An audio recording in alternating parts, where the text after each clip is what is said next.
माणसानं आपल्या सोबत चालावं. चालताना असं चालावं की 4-2 माणसानं आपल्या सोबत चालावं. बसताना असं बसावं की 4-2 माणसानं आपल्या जवळ येऊन बसावं. पत्ते खेळण्यासाठी नाही,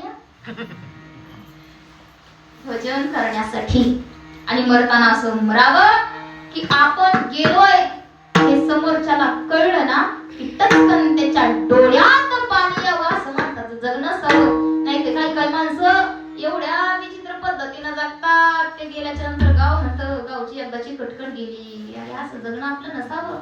मरावे परी कीर्ती रूपी उरावे, तुकोबरायांनी वर्णन करावं की तुका म्हणे का मरणाची सरे आणि उत्तमची उरे कीर्ती मागे. आपली उत्तम म्हणजे चांगली कीर्ती पाठीमागे उरली पाहिजे. दिले भगवंताने आयुष्य चांगल्या पद्धतीने जगलं पाहिजे. विठ्ठल विठ्ठल.